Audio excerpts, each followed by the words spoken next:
So I mentioned today is called Transfiguration Sunday, which is the last Sunday of Epiphany before you get to Lent.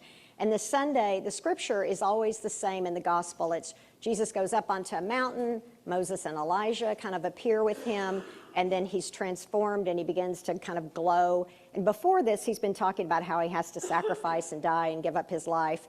If you want to win your life, you have to lose it. And the disciples are not into that. They're all into this glowing, Super Bowl halftime appearance show. And they want to hold on to that. And Jesus is like, And underneath the scripture, though, is a passage in the Old Testament, what we call the Hebrew Bible, in 2 Kings, where Elisha is kind of taken up. Elijah was kind of one of the very first prophets. He's kind of the prophet of the prophets before we get to the time where prophets are like Jeremiah and Isaiah, and they have all these books named after them.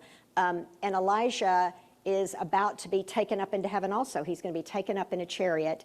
And Elisha, who is his protege, who has been following him, doesn't want him to go. He's like, yeah, dude, no, I'm not ready to be on my own. So it's very much this mentor and the mentee. So it's a little bit of a complicated thing, but you can follow it.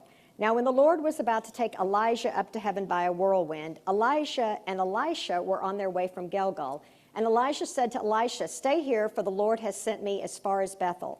But Elisha said, as the Lord lives and as you yourself live, I will not leave you.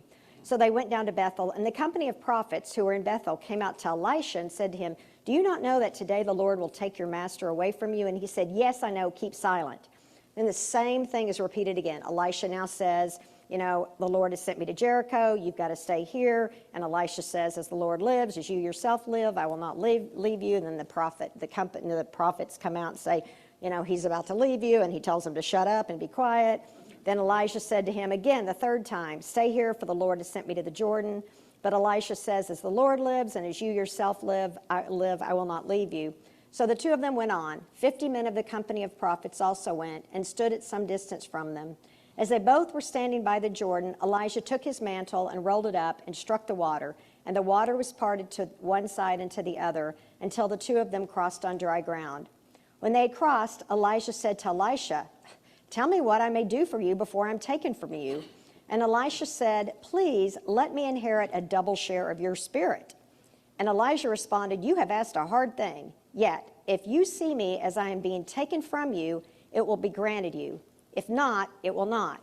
As they continued walking and talking, a chariot of fire and horses of fire separated the two of them, and Elijah ascended in a whirlwind into heaven.